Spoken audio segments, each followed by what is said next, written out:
On the podcast today, we look at one of the biggest films of the summer season, Guardians of the Galaxy Volume 3. We also look at the British film Polite Society, Big George Foreman, a big biopic, The Unlikely Pilgrimage of Harold Fry, and on Disney Plus, Peter Pan and Wendy. This is Flickering Dreams.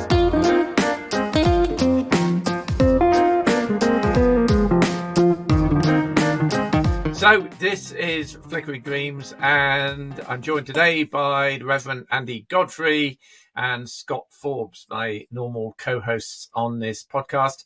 And we've got a bunch of new films again that have come out that we want to review.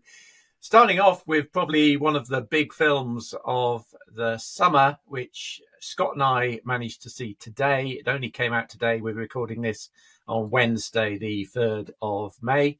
And that is Guardians of the Galaxy Volume 3. Now, in Guardians of the Galaxy Volume 3, Rocket, played by Bradley Cooper, takes centre stage. And in this episode, we see his tragic backstory of the raccoon with attitude. He is a result of genetic manipulation at the hands of someone called the High Evolutionary, played by the Nigerian-born actor Chukwudi Iwuji. Hope I've pronounced that correctly. Flashing back to today, we find Rocket mortally wounded, and his only hope of living is with the Guardians to find a required code. Here's a clip where the High Evolutionary is trying and failing to impress Chris Pratt's Star-Lord. You must find Counter-Earth familiar. Counter-Earth? I visited your planet many years ago. Earth hasn't been my planet in a long time. Your people had wonderful spirit. The art and music and literature were some of the finest in the universe.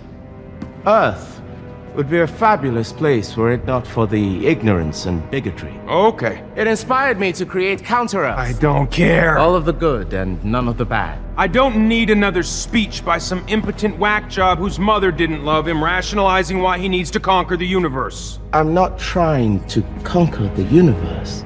I'm perfecting it.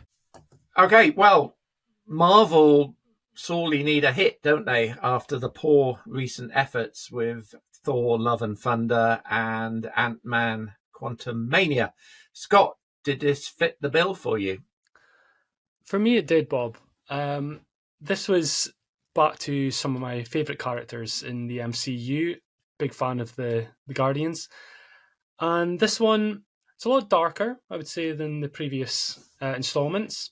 As you said, this one focuses on Rocket, and it's a lot about an origin story for him. We see that through a lot of flashbacks. And as you say, a lot of this film is about the Guardians trying to save Rocket's life. And I thought this was a really good emotional film. The way that we see some of these characters, I think we had some expectations going into this film, knowing that perhaps it's the last time we're going to see some of these characters, what may or may not happen on screen for them. And I won't go into any spoilers about any potential deaths that people have been predicting. But I will say that there's a lot of tension and a lot of drama involved. As usual with these types of films, you get the comedy, you get the action.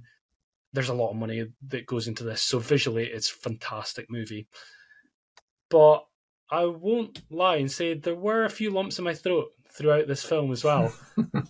There's, probably a good 3 or 4 moments that got me quite emotional during this movie. And I just had a really good time with it. I thought that the High Evolutionary was a really good villain for this film. Often with Marvel films, villains aren't very good, but I quite liked him. And across the board, actually, the performances were great. Yeah. We see the likes of Drax and Mantis with the comic humour that they've got going.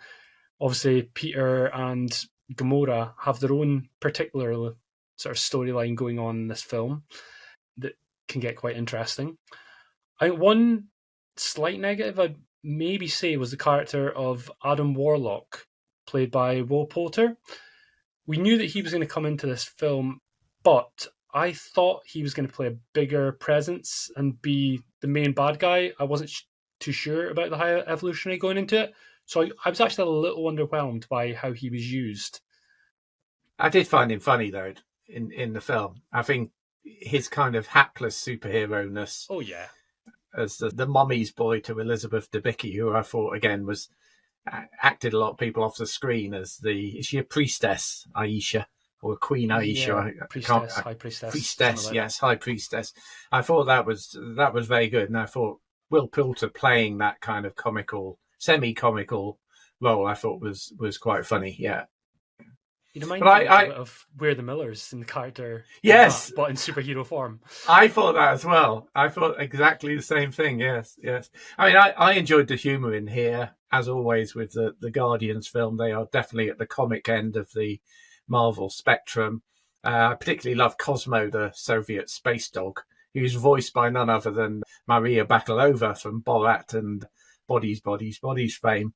I thought that was very, very good. But like you, amongst the comedy and the action, there were moments which I found genuinely touching. And this is certainly a great film for animal lovers, I think we can safely say.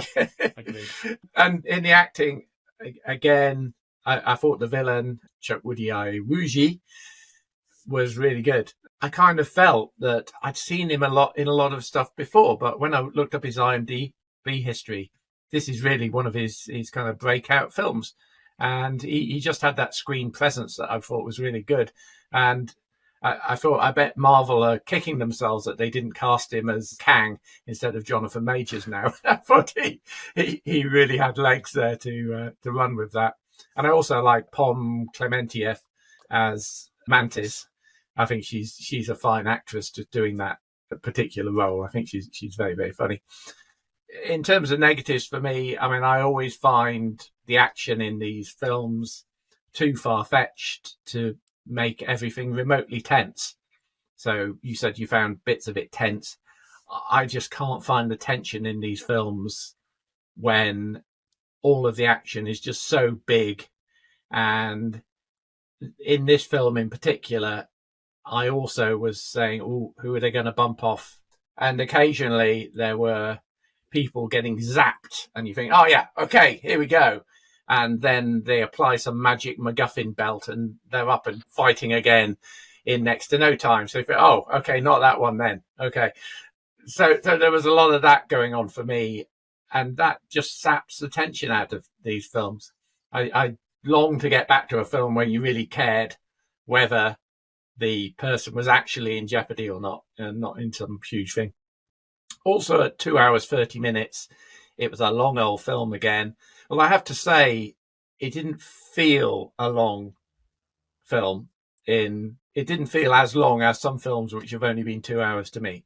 So I think there was enough going on and enough entertainment there in order to actually keep it going. So I thought it was good.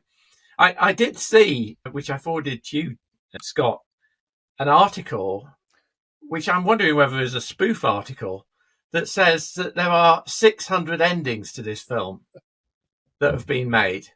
And every time you go to see the film, a bit like Star Tours at Disney, every time you go to experience it, you'll find a different ending. I can't actually find that replicated anywhere. So I'm beginning to wonder whether I've been had and it's a spoof news article or whether that's true. But we'll see. It makes you want to go back and see the film again, though, see if it's different. Certainly an interesting marketing tool, if that's true. Interesting marketing tool, yes, indeed. Yeah. And we should also point out, this is Marvel, of course, so there are mid and end credit scenes.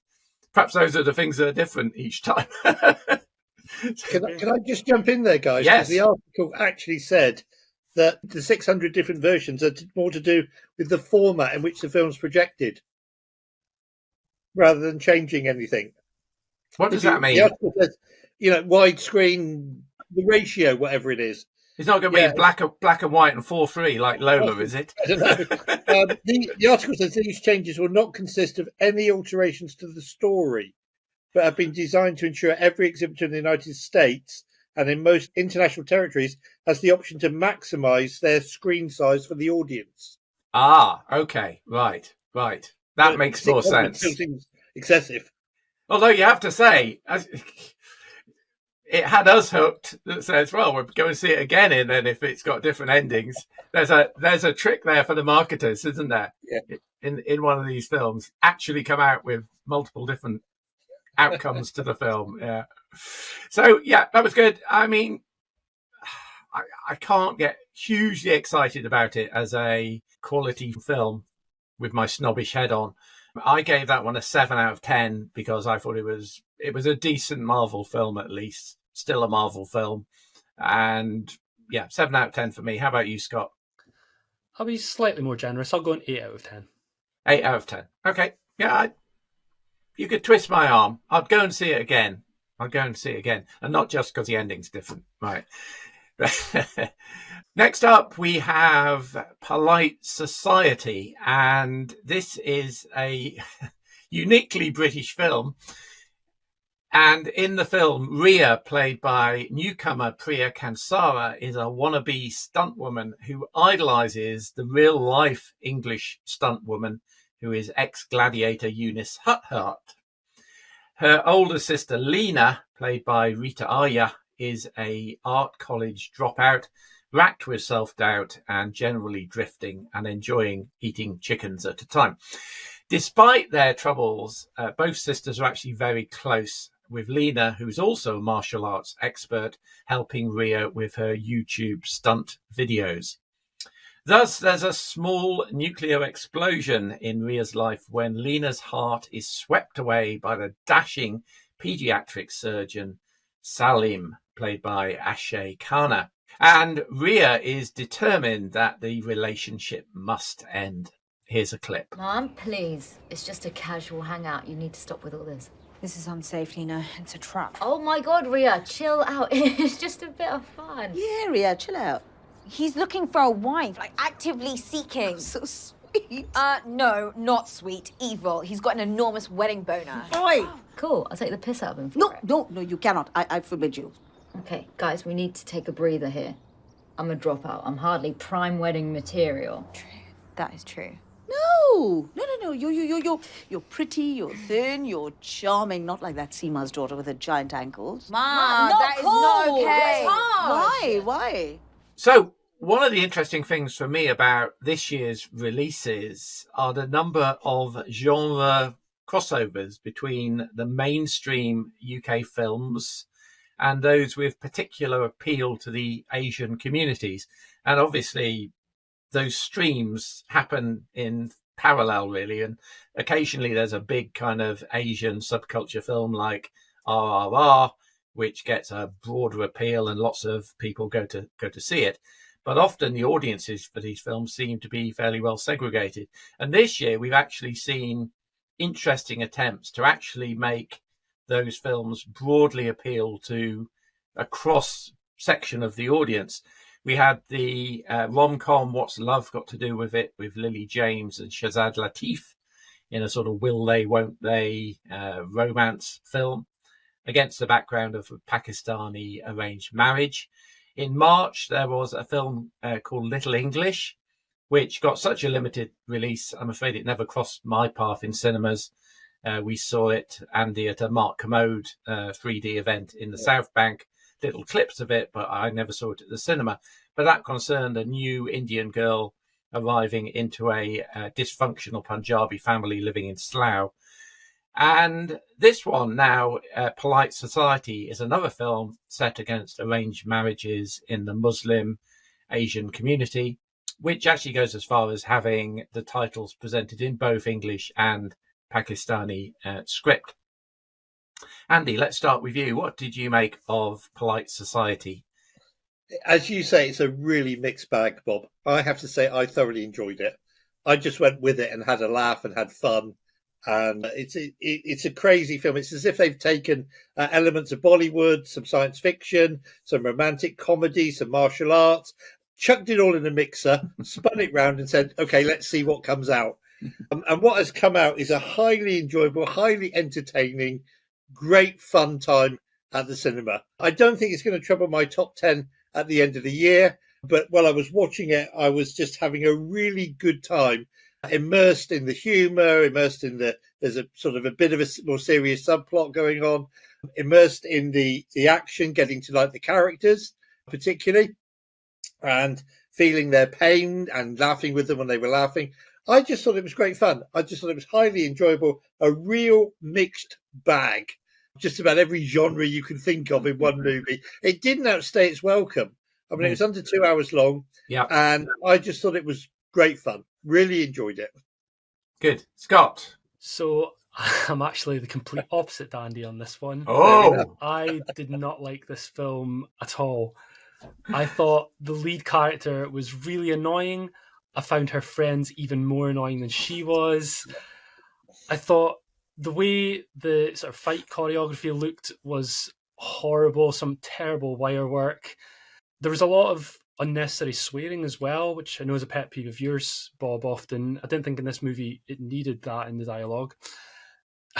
Something that's a little frustrating was that this film comes from a filmmaker who directed a TV show last year, a couple of years ago, called We Are Lady Parts for Channel 4. And I actually loved Nina Mansour. Yes, I think this is her film debut, I believe. Yes. But yeah, I loved We Are Lady Parts. I thought that was really funny, really comical, and it had that darkness to it that worked. Tonally, though, I didn't think that same thing worked here. And then I'm trying to avoid going into any spoilers and what happened towards the end of the movie, because that just got so absurd and so stupid that I lost it so much. I was there with my girlfriend seeing this one, and we both sort of looked at each other at one point and being like, what rubbish is this? It does have a sort of Alleluia twist at one point. We won't drop any spoilers, but the way that Alleluia went off in a tangential direction, shall we say, this does as well. Yeah, it kind of started for me as a kind of a Rye Lane sort of vibe, and yeah, I would share your concern about that. I'm more on Andy's side on this one, I have to say, than yours, but I would share that concern that tonally the thing doesn't necessarily sit too well with the first half and the second half. Yeah, but I think that's part of for me, that was part of the joy of it. Because you had that first half, and as you say, second half is tonally different, and that took me by surprise and kept me watching. And I want films these days to take me by surprise. I don't want them to be predictable. I don't want to necessarily know what's coming. Unlike another British movie that's out at the moment that the trailer totally ruined the ending of. I don't want to know what's happening. I don't want to know I want to be shocked. I want to be stunned. I want to be made to laugh. I want to have a surprise. And so I think, to me, what happened, particularly in the last half hour of the film, I thought, this is really clever. They've pulled us in, and now here comes the sucker punch. And I didn't see that coming. And I like films when I don't see things coming. Yeah. So, yeah, although it's a really mixed bag, as I say, for that reason as well, I enjoyed it. Yeah. And I to be honest, Scott, I mean, I know what you mean about the wire work, but it wasn't trying to be Crouching Tiger, Hidden Dragon, was it? It was trying to be kind of comic fantasy. I thought there were similarities in it to Edgar Wright's Scott Pilgrim versus the World in kind of the fantasy nature of the fight scenes. I mean, I love that fight in the bedroom where the one sister throws Rhea through the door and she's just lying there amongst bits of broken wood. And then a final little bit of the door kind of artfully falls off as her mother shouts upstairs, "Clean up the mess and come downstairs." Right? I thought that was very fine. I also thought that, I mean, I know she annoyed you, the character annoyed you, but I thought Priya Kansara as Rhea in her debut performance, I thought that had absolute star in the making all over it. Such a wonderful screen presence and vivacity on the screen. She's actually 26 years old, and here she's playing, 16, 17. But I thought she had a very bright future. Also, her sister, Rita Arya, she was actually the police inspector in that Netflix Red Notice film from, end of last year, it must have been. So I thought she was good. And of her friends, the other standout for me was Ella Broccolari as one of her friends.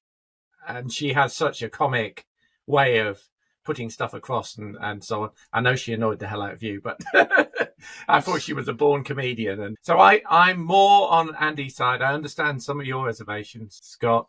it more than passed the 6 laughs test for me, and some of them were real good belly laughs. And even though it took a strange turn, I thought some of the effects, some of the scenes in there that got you there were very kind of Prisoner-like in their kind of slightly unsettling nature as it led you down in this somewhat dodgy track. So I thought it was very good. I even like the music, even though it's got kind of a techno banging rhythm, which is not kind of my, like, it's not my kind of vibe. There's a definite touch of Bollywood in there, isn't there? I actually put the soundtrack on my way home and thought, God, this isn't the music I normally listen to. But in context of the film, I thought it was really good. Yeah. So I stuck with an 8 out of 10 on this one. The other thing I hated, by the way, was the title. I mean, call it The Fury if you want to retread a Brian De Palma film of the 70s, or I Am the Fury, but Polite Society. This is going to come up on frame.wtf. Do you guys play frame.wtf on the web each day? No. It's a game where you get 6 film clips and you have to name the film, and they increasingly start dodgy. But this is going to come up on frame.wtf in a while, and they're going to show all 6 clips, and I'm going to know the film, but I'm not going to be able to remember the title because I don't know where that came from. So 8 out of 10 for me. Andy? 8 out of 10 for me too. 8 out of you. Scott? Probably going to go 4. 4! Okay. Wow, okay. There you go.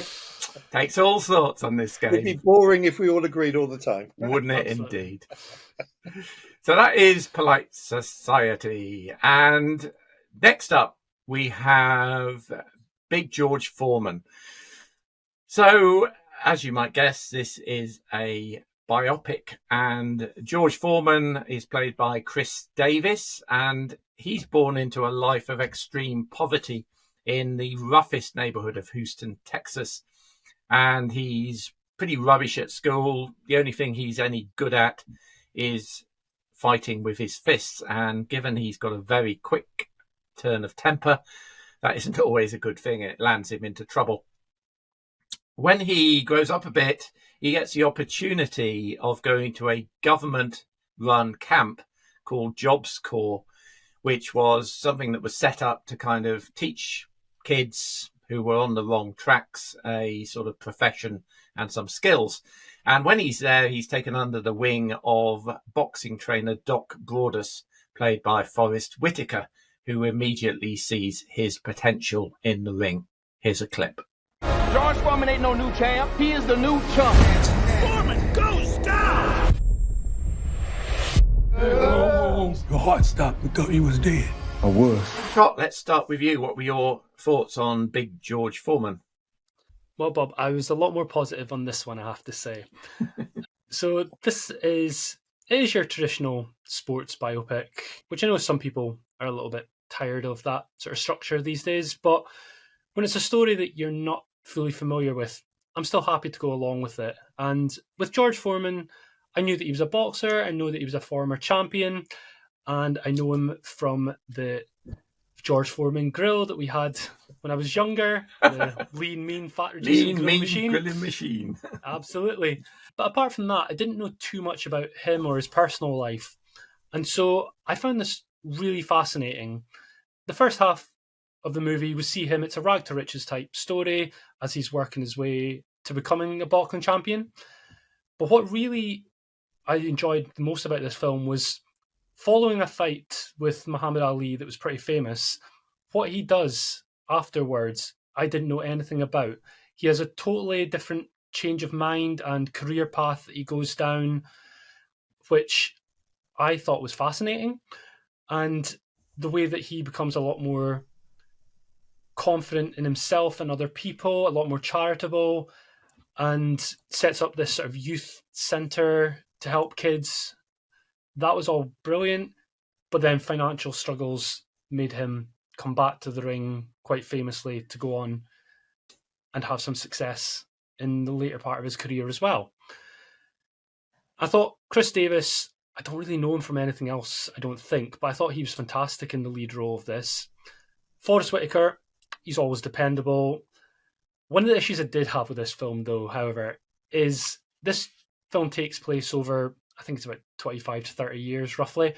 And we see the change in Chris Davis and how George Foreman's body and face, everything changes throughout that time.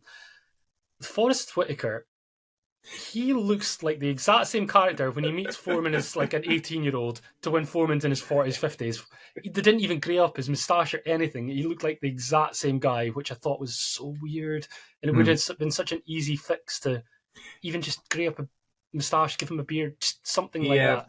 I had the same problem, I must say, with the actress who played his mother as well, that she kept popping up through the decades, and I thought she didn't try very hard on the prosthetics. No. And there's also a guy, Sullivan, Sullivan Jones is his name, the guy who plays Muhammad Ali. Yeah. I thought he was really charismatic and a really good choice for that character. Yeah, I thought he was a good lookalike. Oh, yeah, there's definitely a look about it as well. Yes. I think this film is directed by George Tillman Jr., who I wrote him a review as well that he's one of my top 5 all-time favorite film directors. And I thought the way he put this together, there's some other people that made this quite saccharine and quite bland, almost Hallmark type film. I thought he managed to just sort of get it above that line to make it a worthy biopic. It's not going to go down as any classics in the sports biopic sort of subgenre, but I found it a very entertaining and also educational movie. Good. Andy? I was watching Mark Commode's review of this, and he described it as a remarkable story told in an unremarkable way. And I would thoroughly concur with that. As a story, it's fascinating, perhaps because of those 3 letters in the front of my name there. I was particularly interested, and I did know Scott about his career going on into the church and becoming a minister and an evangelical Christian. So I did know that side of the story.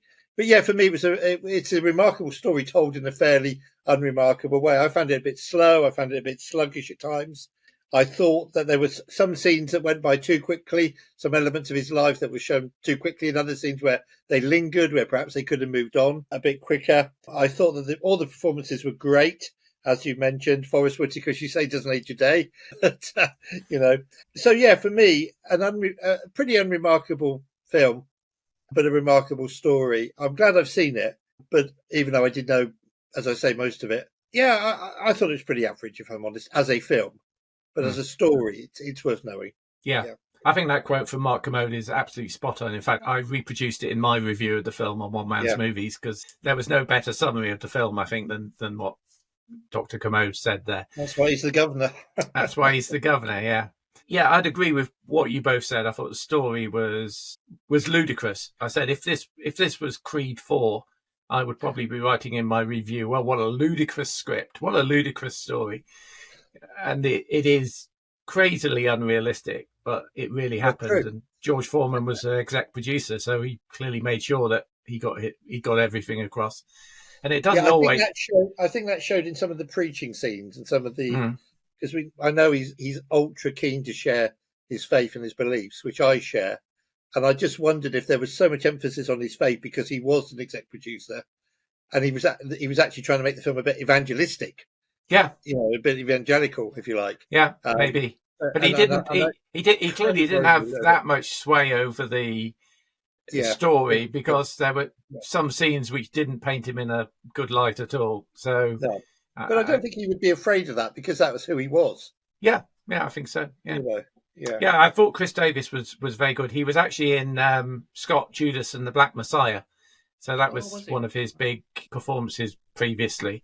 I was really surprised. I know we've been on about the aging and the prosthetics for Forrest Whitaker and his mother in the film, but I thought Chris Davis did a fantastic job of aging up to be the really heavyweight George Foreman. I assumed it was a different actor, I have to say. When we flew forward 7 years, I assumed that another actor had taken over, but apparently not. It's still Chris Davis. I also thought Shane Montpremier was very good as Foreman's first wife, Paula. There's a scene where she is at the airport with full afro and a very, very 70s. Is it 70s or 80s? 70s or 80s outfit on. And I thought, wow. I expected to go, I am Foxy Cleopatra. But it was very fitting for the kind of age that the film was set in. I thought it was really good. So yeah, I thought it was a very solid biopic. Didn't have a huge amount of pizzazz about it, which I think is what Mark Commode was on about. I kept reflecting during the boxing scenes. I mean, I thought the boxing scenes were very good, and there was lots of spitting blood out as they got punched and all of that stuff. But thinking back to Creed 3 from a couple of months ago, that scene in the ring where all of the crowd disappeared and it was just the two of them in the ring. There's actually a quote in this film which says, there's only the two of you people in the whole world. And I thought, that's the Creed 3 scene, right? But they haven't put the Creed 3 scene into this film. But I thought that was a fabulous scene. And the film kind of lacked some of that pizzazz and some of that style that really lifted it up to be a great biopic. It was very linear, apart from the opening, which I thought was very strong, that black screen that appears saying, I was 28 years old when I died. That's a good way to start a film. But other than that, the entire film was just linear throughout his life. Yeah. So it was a very straight up film, but entertaining and educational, because I certainly didn't remember it very well. When it came out with a postscript as well, I thought it was fascinating to learn about his children's names. Did you guys know about this? Yeah, they're all called George or Georgina. So he's 6 children, 5 sons. They're all called George, and a daughter that's Georgette. Right. I thought that was wild. That's crazy, isn't it? That's crazy, yeah. I thought it was a bit overlong. I mean, it's 130 minutes, outstayed its welcome by about 15 minutes, needed a tighter edit. It was too light on the grill. I know the grill is a lean, mean grilling machine. This was too lean on the grill. It only gets mentioned once. I wanted to know how that came about and why and how that came about, and a bit more about that. That would have been interesting. And a bit picky this, because I don't know the actress, but Jasmine Matthews, who plays Foreman's second wife, Mary Joan, I found her accent really odd and distracting. It seemed to be somewhere between Ireland and the Caribbean. Did you guys pick up on that? I didn't pick up on that. No. Tinge in there. Did you get Jamaican? Yeah. But it seemed to be an Irish kind of. I don't know whether that's her personal accent or whether she was putting on an accent to match this and it just didn't come off. But, oh dear, I found that very distracting. Anyway, but yeah, good, solid biopic. Nothing very exciting. I gave it a 7 out of 10. I gave it 6. And I gave it 8. Oh, there we go. Average of 7 across the board. Right, that's big George Foreman out in cinemas at the moment. Another film out in cinemas at the moment is The Unlikely Pilgrimage of Harold Fry. And in this film, Harold Fry, played by Jim Broadbent, national treasure, lives a boring retired life in South Devon, being henpecked to death by his cold and distant wife, Maureen, played by Penelope Wilton, who does cold and distant like nobody else. When he receives a letter from an old colleague called Queenie Hennessy, who's dying of cancer in a hospice in Berwick upon Tweed, he gets the madcap idea of walking all the way there to save her. Here's a clip. Who do we know in Berwick upon Tweed? We don't. It's from Queenie Hennessy. She's in a hospice. Is that a letter? For a friend. She has cancer. My aunt had cancer. But you can't give up. It's about what's in here. And your aunt got better because you believe she could? She said it gave her hope. Andy and I have seen this one. Scott has yet to see it. Andy, what did you make of the pilgrimage, the unlikely pilgrimage of Harold Fry? I wrote down in my notes, comfy, cosy, predictable British film. Mm-hmm. Something that will turn up on a Sunday evening in a few years' time, and you sit down and have a cup of tea, chocolate biscuit, and just think, oh, that was nice. I thought it was nice. I thought it was cosy, it was comfortable, entirely predictable from start to finish, and not just because I'd seen the trailer. Yeah, we've previously had a big bitch about the trailer giving away the whole plot of the film. Yeah, just awful. I thought Jim Broadbent was superb, but then he always is. Mm-hmm. He really convinced me of the determination of the character. He really convinced me of the character's motivations. for doing what he was doing. He inhabited that character beautifully. Penelope Wilton's always great as well. Yeah. And as you say, nobody does henpecking like she does. And the way she kind of softens as the film goes on was beautifully done. It wasn't a sort of dramatic overnight thing that I'm going to soften now and go for it. It was a very gradual process. So I thought this was, as I say, a comfy, cosy, predictable, nice British film that I probably would have been quite happy to have seen at home on the TV with a cup of tea, rather than necessarily going to the cinema to see it on the big screen. Yeah, that's how I heard about it. I mean, although some of the landscapes are superb. Yeah, it is. It is nice to see the English landscape, particularly in Devon and so on. I think he starts off in Sidmouth because I recognise that hill he things climbed like the up. Angel of the North and that sort of thing. Yeah. That, you just see him walking past. It seems to be very popular with the silver dollar. I have to say, when I went to a matinee, I walked into the theatre and turned the corner to go up to my seat and went, "Whoa!" Right, because I normally go into screens in the afternoon and there's two other people in there. That showing that I went to was pretty well full of people. So it seems to be dragging in. I think it has an appeal, particularly to older viewers, for that fact that it's a heartwarming story. And all those bad things you see on TV, I think this is a film which highlights what we all tend to know, that most people are naturally kind and they want to help. In fact, I thought it was notable that in the film, that aside from Maureen herself, who was henpecking him, there's only one other person in the film that expresses a really negative point of view at one point towards the end. Yes. Everybody else is there to kind of help. And I also really like the fact it reflected the quirkiness of British people, just sometimes from odd comments as Harold is walking past their drives on his walk. There's a guy in his pajamas who said, "Seen any hedgehogs?" Completely random. But I quite like that because that's what a lot of British people are like, right? They'll come out and say, "Have you seen any hedgehogs?" That'll be the title of my review when I finally get round to writing it, I think. Have you seen any hedgehogs? The music's very nice as well. I thought music's lovely. Yeah, I thought there were some very nice songs in there by a guy called Sam Lee. I guess kind of folky songs. Yeah, folky songs. Yeah, folky songs. I guess negatives, the cynical part of me probably thinks it was a little bit twee and contrived, the way it kind of hung together.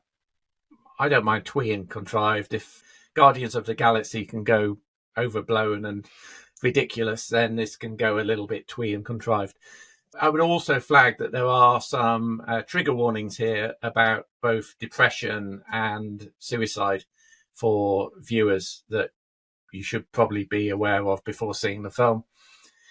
But I thought it was an 8 out of 10 for me. I thought it was a good watch, an interesting watch, a heartwarming watch, and good British film. I'm 2 points below that, Bob. I gave it a 6. Okay. Partly because I think it was so inevitable, the ending, it was so predictable. But that said, I will go and watch Jim Broadbent read the phone book if I had to, because I just think he's got such a great character, such a great voice. Yeah. And he emotes so well, whatever the scene was. It reminded me, and I can't think of the title off the top of my head, a Timothy Small film that came out recently where he was just a man travelling on a bus to get from one point to another, and people were following him and supporting him. But it was a nice, comfy, cosy British film. Yeah. Nice to see England in all its glory. Yes, indeed. Okay. So our last film we're looking at today is a film that I've actually not seen yet. It's Peter Pan and Wendy. Is this streaming on somewhere? This is on Disney Plus. That's on Disney Plus, right? Okay. Scott, would you like to introduce it for us? Sure. So Peter Pan and Wendy is a live action retelling of the classic J.M. Barrie story.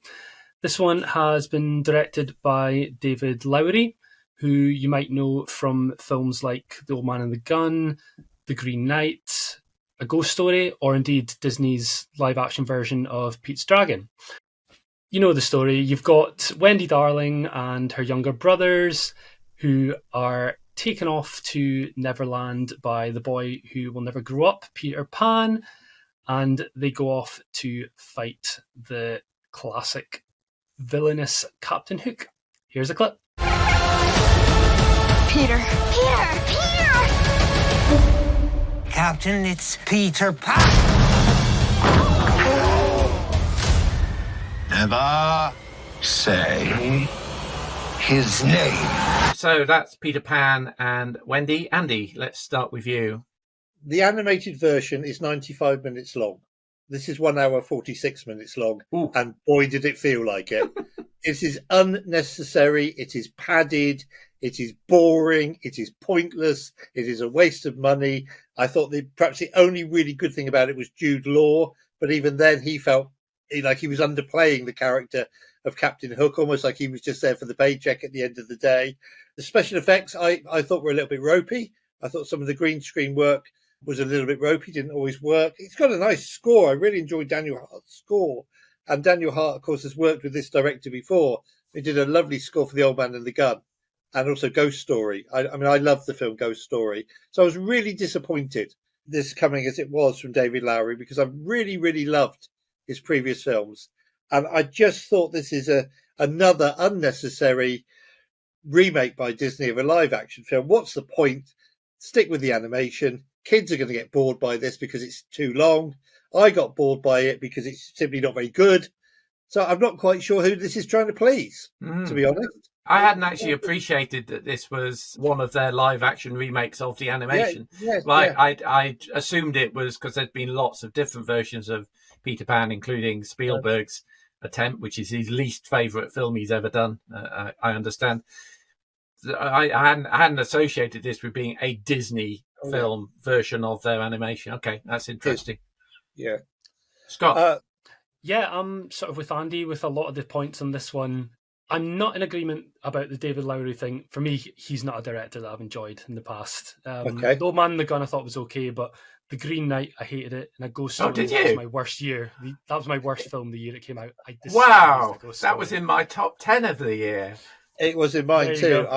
I loved it. I thought it was really innovative, and I thought there were some great, memorable moments that I still think of today. Eating chocolate pie was never the same after that. Just so slow and boring, which is generally what I think about him as a director, and it goes to Peter Pan and Wendy as well. I think he's been consistent across his films. I can give him that I find his directorial style slow and boring for the most part. With this story, again, like I said, the classic animated version, it's great, it's solid, it's all it needs to be. And Hook as well, I love that film, even if Spielberg doesn't like it himself for some strange reason. With this one, I thought when it started, I was like, okay, well, this is okay, it's nothing special, but it's a fairly faithful retelling. Fine, we're going through the motions. But once it got half an hour, 45 minutes in or so, I was like, okay, now I'm just bored. This is too dull. I was getting nothing from the characters. So the girl that plays Wendy, her name is Ever Anderson, and she's actually the daughter of director Paul W.S. Anderson and Milo Jovovich. Okay. And also the guy who plays Peter Pan, whose name is Alexander Morley. I thought those two gave us nothing. Like, I don't want to criticize children actors, but I thought neither of them brought any personality to this film at all. And in terms of Jude Law, as Andy said, I think he was underplaying it so much. You think of Captain Hook, you think this vivacious, over-the-top, camp character, almost pantomime-esque. Exactly. Yeah. But he seemed to be taking it so serious, and he was almost too subtle, which Captain Hook should not be subtle. So yeah, I didn't enjoy Jude Law in this at all. But I just say, yeah, it seems like another pointless remake. It's a problem with most of these Disney live action films. Obviously, later on this month we've got The Little Mermaid, and I'm hopeful for it. But again, it's not necessary. We'll see. It might be good. It might not. But this one's definitely a flop. Mm-hmm. Yeah. Okay. Well, I will only watch this then if I've got spare time. I must admit, I haven't even watched the Disney remake of Pinocchio. Given the negative views of that, I didn't even bother, and I'm not sure about this one. What I find interesting is they're not putting these films out in cinemas. It's only very selected live action ones that they're putting out in cinemas. The rest are just being buried on Disney Plus, because Yeah. I think they know that it's only the Disney diehard fans that are actually going to watch them, and people probably wouldn't go out to the cinema to see a live action version of Peter Pan or whatever. But of course, we're going to get Little Mermaid with Hale Berry in the role, which is going to be really interesting. Yeah, I saw a preview for that today in front of Guardians of the Galaxy. I mean, I also have hopes for it, but we'll see. We'll see. Pointless, though. Absolutely pointless to me. Yeah. Right, so those are the films we've been looking at today. We move on to Any Other Business, and we're going to start Any Other Business with a feature that we've done for the last few times, which is our favourite trailers. And I kicked it off with my own choice, which was Ridley Scott's Alien film. Andy Godfrey picked Alfred Hitchcock's Psycho last week. And now it is the time for the illustrious Mr. Forbes to define a trailer that means something important to him and impressed him. Scott, what did you go for? So I struggled when it came to picking a favourite trailer. So I sort of reversed it and started thinking about favourite films from when I was a child, things that meant something to me, things that I would have been drawn in by a trailer more so than today when I'll see pretty much everything, to be honest. So I went with The Lost World, Jurassic Park. Let's play the trailer and then you can say why it appealed to you so much. Here it is. Mommy! Daddy! I found something! A British family on a yacht cruise stumbled upon Site B. And now it's only a matter of time before this lost world is found and pillaged. Hopefully we've kept this island quarantined and contained, but I'm in shock about all this. Isn't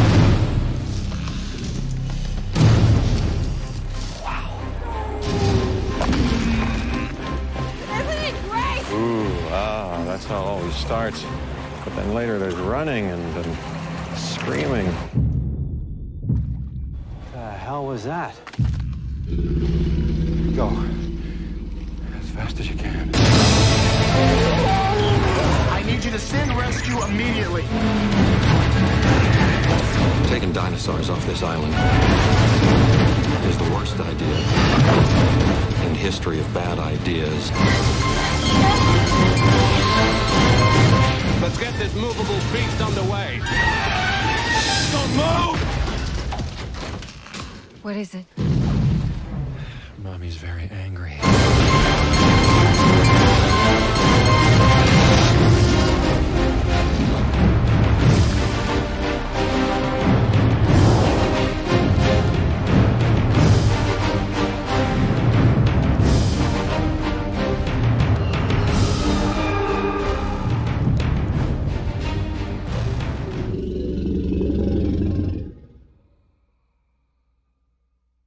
So for me, this is one of the great movie sequels of all time. I know a lot of people disagree about this, but for me, I actually saw this film, I think, before I saw the original one. Oh, okay. So this film came out in 1997, so I would have been 8 at the time. Okay. And I remember going in to see this with my dad. Looking back, it was a PG, and I'm a little bit surprised that it was only a PG thinking back now. But yeah, I just remember your 8-year-old dinosaurs are just really cool. And when you see the visuals involved in these films from Spielberg, they're astonishing. And looking back at the trailer, it just reminded me how epic in scale these films were, especially before we've had the run of all the Jurassic films that we've had now that are just, they're going a bit too far and they're not really doing anything new or interesting with it. But especially with those first two, Jurassic Park and Lost World Jurassic Park, you can tell in the trailer that there is still excitement about seeing these dinosaurs come to life in this way, with the practical effects as well, over a lot of the CGI heavy effects that we get these days. The characters as well, Jeff Goldblum is in just amazing form. in the film itself, but even in the trailer, you can hear some of the lines that he comes out with, and you're like, this is just great. And you can see with the music as well, how it's very exciting and it's fast-paced. We're getting away from the sort of the island as well. We're bringing it to the city and seeing the difference of having dinosaurs in the city. And for me, especially as a child, that was all just really exciting. And even looking back now, I can still watch The Lost World and enjoy it just as much as I did back then. Yeah. No, I can understand that. I took my kids to see the first Jurassic Park, and it still had an incredible impression on them as a PG. Scared the hell out of them. I think they were a bit too young for it. And Lost World has its moments. I agree. That dangling truck over the edge of the cliff, I think, was a very, very tense and very well done scene. And the dog in the kennel, I still remember fondly. But yeah, okay, that's a very good clip. Yeah, very good clip. I think next week we will maybe pick some of our worst trailers. I'll start off with my worst trailer, the most spoilerific trailer that you can think of. And Harold Fry, we can't have Harold Fry, but you'll need to think of a different one. I'll start next week. I'll tell you one. I've got mine already. Okay, you've got one already, right? That's good. Yeah. So, any other business? One other piece of any other business I had was just to say how impressive the new trailer of Oppenheimer looked. That was on before Guardians of the Galaxy, and I'd not seen this trailer before. It shows Matt Damon, and wow, I got quite excited about Oppenheimer after seeing that trailer. I thought it looks an epic film, and I'm really looking forward to it. I'll add one bit in, if I may, Bob. Yeah. My favourite film of the year so far, Lola, available to stream as from Monday. Excellent. I have it in my diary that says we're going to review Lola on this podcast next week. So I have it in my diary that it's available on Monday. I'm going to watch it so that we can review it next week. I had the joy of meeting the director, and yes, loved it. Yep. Let's watch it and see. Okay. Any other business from you, Scott? So a little bit. When I saw Guardians earlier this morning, I doubled that with Evil Dead Rise afterwards, which I know you guys had seen already. I've not seen it yet. Oh, have you not seen it? It was just Andy. No. I see. Yeah, so just say I thought this was an interesting film. I know Andy said that it was the best of the Evil Dead franchise for him. Yeah. I've only seen the first Evil Dead film, and I really did not like that, so it was a low bar to beat, and it did beat that. I didn't love the character building in the first half, and I was actually a little bit bored through the first half of the movie until it got to the second half and went full gorefest, at which point it won me over because the bloodlust got to me, and yeah, when they started bringing out all the weapons and various kills, I was far more entertained, which says a lot about me, probably. What I said, Scott, was I like the claustrophobic feel of this one, as opposed to we're in a high-rise condemned building where there's nowhere to go, whereas opposed to the cabin in the woods where you can run off, let's face it, in 101 different directions anywhere you want to go and keep running. What I liked about this was the claustrophobic nature. I thought it was very clever, the way they switched locations. Yeah. Yeah. Good. I will... If I can find a free moment when there aren't other films coming out, I still haven't seen How to Blow Up a Pipeline or Evil Dead Rise. So there's two I'm missing out of my list there, but we'll see what we do in the next week. Okay, gentlemen, thank you very much indeed. Again, this has been Flickering Dreams. I'm Bob Mann. You've heard Andy Godfrey and Scott Forbes. And Flickering Dreams will be back next week. Thank you. Thanks for listening to Flickering Dreams.